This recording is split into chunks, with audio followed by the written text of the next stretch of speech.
Welcome, welcome, welcome. This is Carol Moulton coming to you once again with Tea Time with Carol. Um, Sorry, you're going to have to excuse my voice today. I am fighting a cold or something. Seriously. And I just finished school. I just turned in my last assignment. So I'm taking the summer off. So I really want to feel well so that I can get out and do stuff. But anyway, I'm not going to rant. No rants today. Just welcoming you in. I'm pouring the tea needed today. So let's do some peppermint tea. That's a nice soothing tea. If your stomach is feeling a little off, peppermint is always good and it smells delicious. So let's do peppermint tea. I have fluffed up the pillows. So come in, seat yourself, get comfy. We're gonna um we're gonna continue with our talk about money. Hmm. That's where we've been for the past couple of weeks, and we're going to continue, but we're not going to talk about money directly. We're going to talk about it kind of indirectly. So come.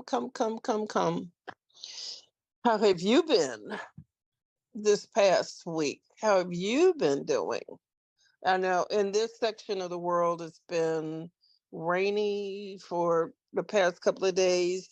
Um, I hear people talking about, oh, they're seeding the clouds because we need the rain. They're trying to cool off the planet. I don't know if that's true or not.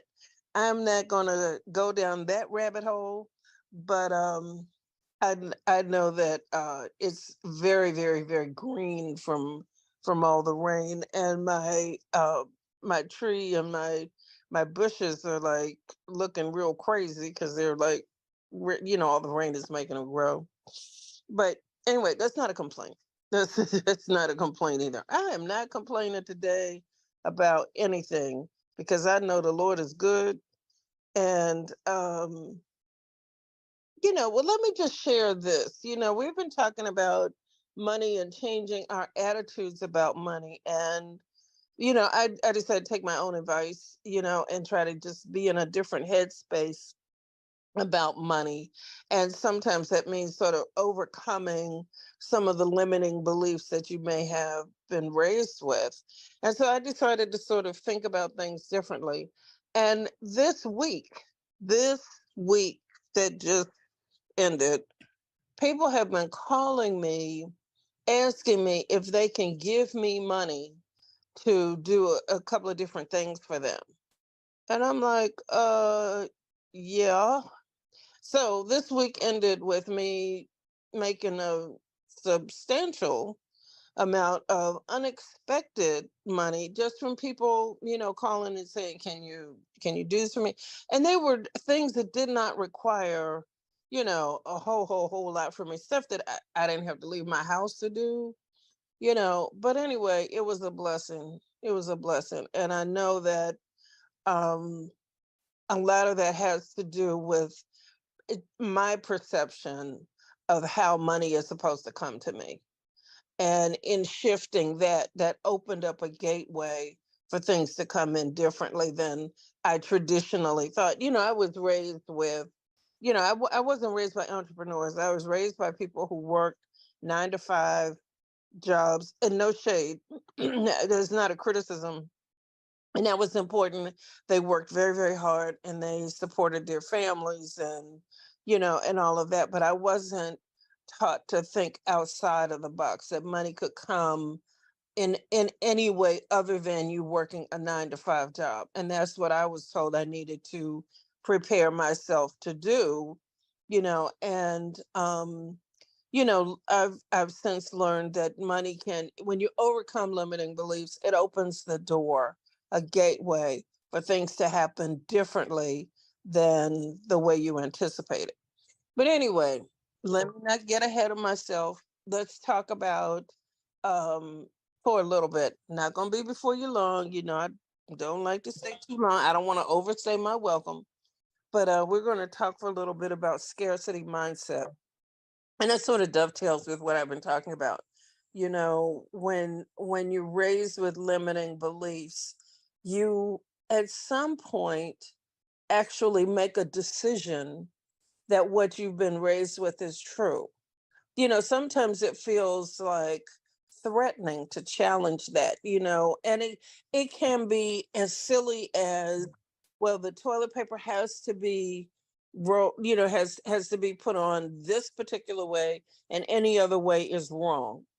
Or you have to use this particular pot when you cook a chicken, and any other way you do it is wrong. So those are limiting beliefs, but at some point it becomes a decision that you buy into. So today we're going to talk about a scarcity mindset, a decision that you made that resources, whether it's time, money, love, relationship, whatever it is, it's how you view the world and what you believe about the world. And if you believe that resources are scarce, then that's how you're going to see everything. Okay? Because remember, we've talked about the mind, the brain being a reticular activating system, and what you put in is what you get out. So, moving on. If you have felt, does this sound like you? Uh, there's just not enough to go around. There's just not enough. There's um not enough love. There's not enough good men. There's not, or women. There's not enough, money. I'm always going to be short. I'm always going to be, you know having to make do, because there's just not enough. So, you know we're going to talk about this struggle, and where does this perspective come from, because it is a struggle. When you feel like you always have to fight and kick and scratch to put things together, that's a scarcity mindset. So where does this come from? Well, as I mentioned, it comes from your upbringing and your early experiences.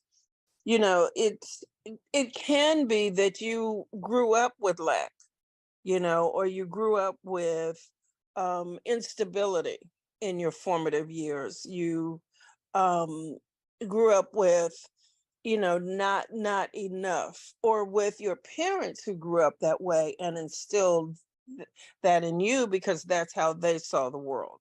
So now you're grown, you cute, and you get to make a new decision, and I want to help you do that.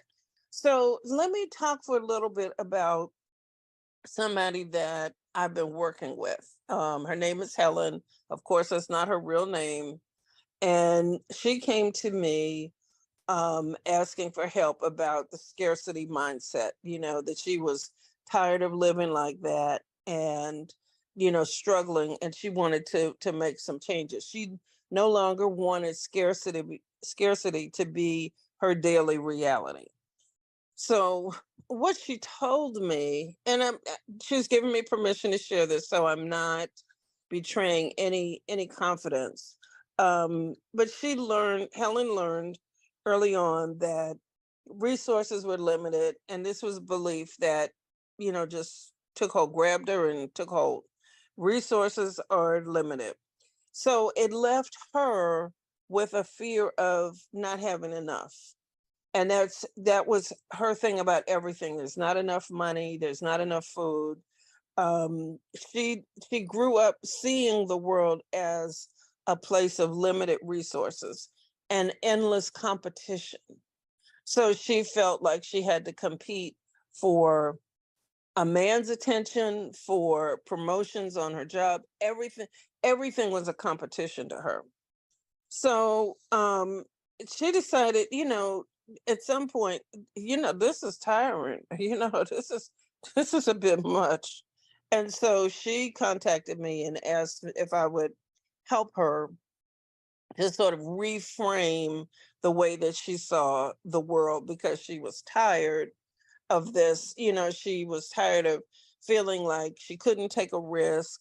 She was worried about her financial stability, and she missed opportunities because she was afraid. She was there was a fear of failure, so um that that scarcity mindset held her back from so many things. She was stuck in a loop, and this was a vicious cycle that kept her from realizing her real true potential.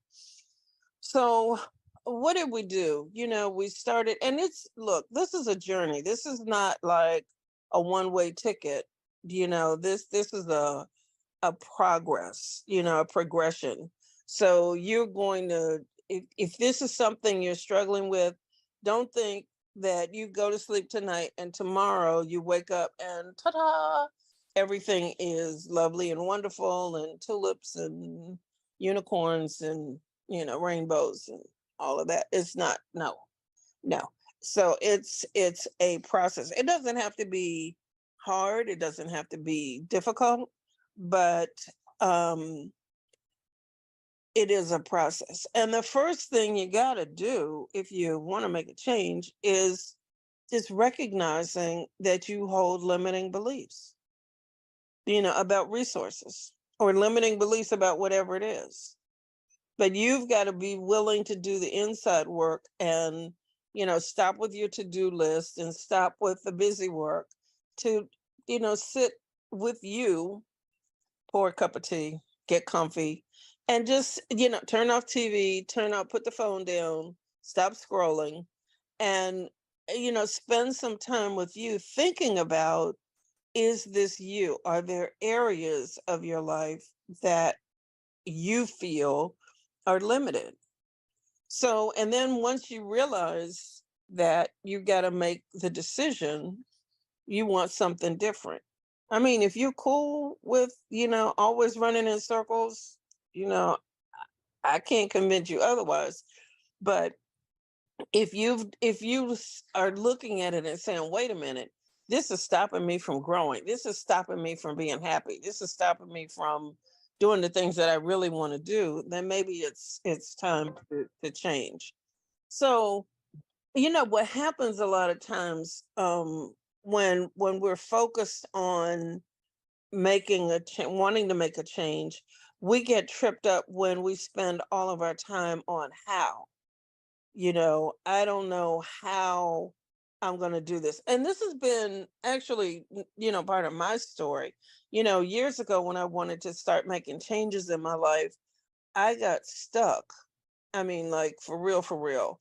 And I want to overcome. I want to get better with money, but I don't know how. And if you're not careful and if you don't take real positive action, you stay stuck in how. How do I make $1 million? How do I overcome this? How do I, get more money? How do I make more money? How do I get a promotion? How becomes a stopper because you can't figure it out, and the problem is you haven't made a decision and you haven't decided that the limiting belief is not true. And until you make a different decision, that limiting belief is going to control everything. So you're bumping, you're kind of bumping your head up against a brick wall by getting hung up on how without being focused first on making a different decision. Okay. So we're going to go through this step by step. So don't worry, don't worry. I'm not going to, if you're confused, don't worry. We're gonna get you through this. You know.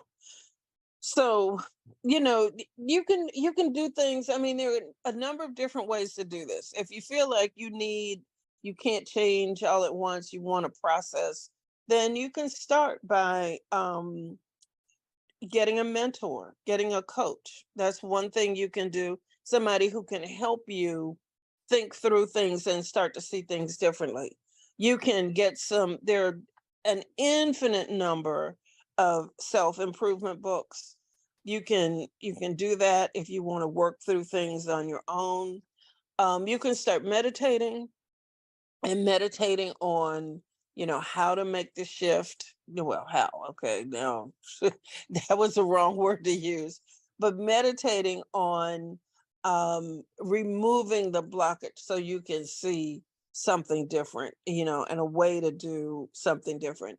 And gradually, if you want to, go through that long process, you'll start seeing things differently, and you start seeing abundance and possibilities where before you didn't see it. So part of this is deciding your reality isn't real. Okay, I'm going to say that again. A big part of this is deciding, making the decision that your reality, what you've considered reality, that resources are limited, that's your reality. And that I can't find love, that nobody appreciates me, that I can't get promoted, I don't have enough money. Whatever your limiting belief is, you made a decision that that was true. That was a decision. So a belief is really a decision, so if when you're talking about faith, and you say, well, I believe, God is, the highest is of the utmost. I believe God formed the world. I believe, whatever, that was a decision. Okay. I need you to sit with that for a minute, because it's a different way of thinking about it and a different way of formulating it in your head. If you've never thought about it that way, it it will actually open up possibilities for you where you didn't see them before. So what I want you to understand is your mindset shapes your reality. And so you, beloved, you have the power to shift and change your reality. And for some, that may sound like really scary, or it may sound impossible, but I'm here to tell you today that you can change your reality. Absolutely, positively. You can do it. So I'm going to give you the steps to do it. If you're not driving and if you want to jot these down, this may help you to focus on it a little bit more. So the first step, the number one thing, and this is sort of, I mentioned this a little bit before, but I really want you to get this. Number one, recognize you don't need to know how. Okay, so you've made a decision. You've identified the limiting belief. You've got a scarcity mindset, and now you've recognized that you want to change. So do not get hung up on how. Okay, don't get hung up on, well, how am I going to get $1 million by the end of the year? How am I going to do this? How am I going to find love? How am I going to do it?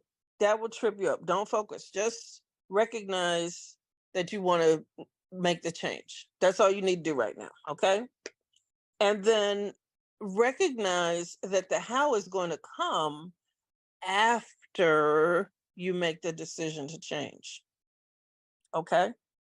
You make the decision, and then how will arrive on your doorstep.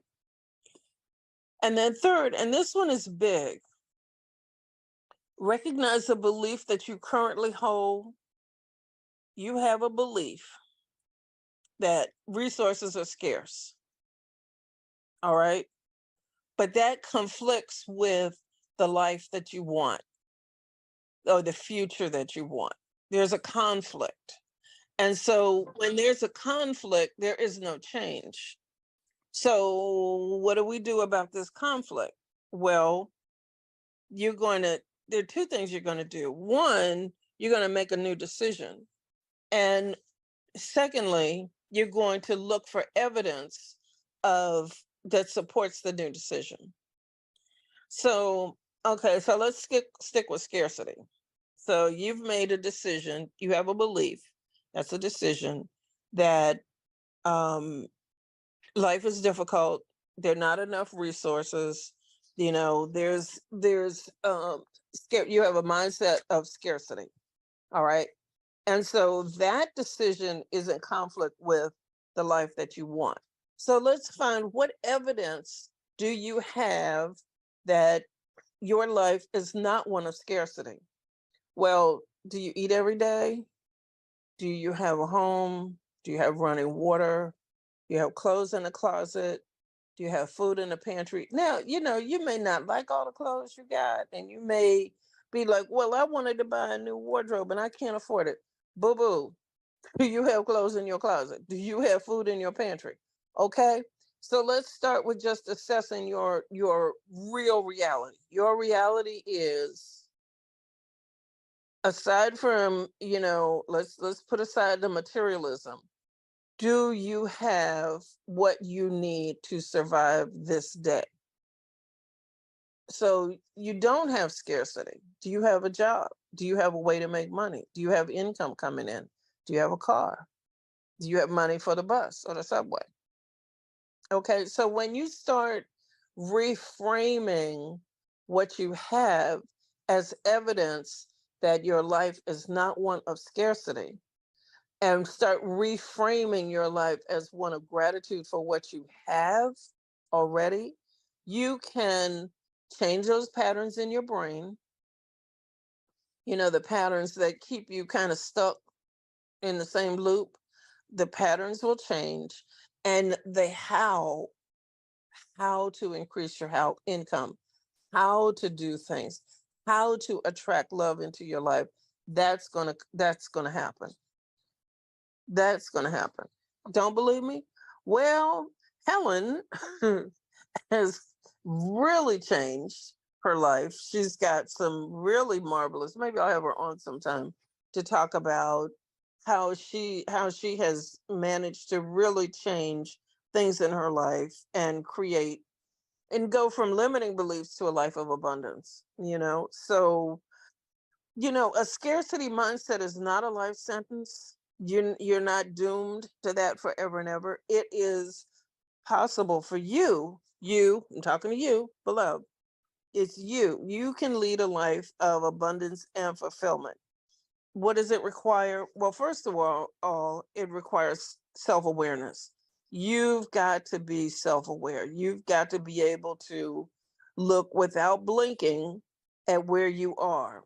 So if you spend all your money on Amazon or Temu, with the orange bags, okay, and everything is real cheap, but that's where all your money is going, or on whatever it is, wherever it is that you're trickling money out of your pocket, then you got to become self-aware that that's what's going on. um Recognize that materialism is a trick to keep you self-medicating by buying things. You self-medicate when you binge on Netflix for a whole weekend. You self-medicate. There are many ways to self-medicate. It's not just drugs and alcohol and that kind of thing. And something that this society doesn't really talk about that much is how we escape reality in ways that are acceptable, quote unquote, air quotes with the acceptable. you know Nobody says anything, when the delivery man comes to your door every day. Nobody says anything, because it's just an acceptable way to spend your time and your money. So self-awareness is the first. You got to become self-aware of what you're doing and where your money is going. We'll talk in the future sometime. We'll talk about budgeting and those kinds of things, and making an effort and being willing to change.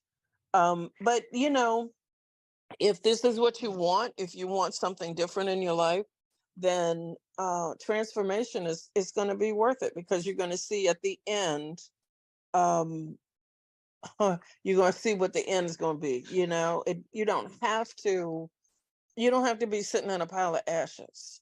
You can create something different in your life. And I am here to tell you, trust and believe. I'm a believer because I have done it, and I know you can too. Become self aware, take the inventory, and make a different decision. And then the how will come to you. How it's going to happen, how will become very self evident. So I hope that this is helping, that this sparks a little something in you, that you can start making some changes in your life, and see some real fruit and some real benefits. So, my beloved, I'm going to leave you there with that today. Uh, my prayer for you is that you continue to grow and do well, and um, don't wait just for the sweet by and by, but really start to manifest the things that you want in your life right now. And you can do that because I believe in you. And if nobody else tells you today, I love you. I think the world of you. I think as you are absolutely magnificent. And you can do this. And so until next time, this is Carol Moulton signing off with love. And remember, everything you want is on the other side of fear. Until next time, be good, be sweet, love you, take care. Bye bye.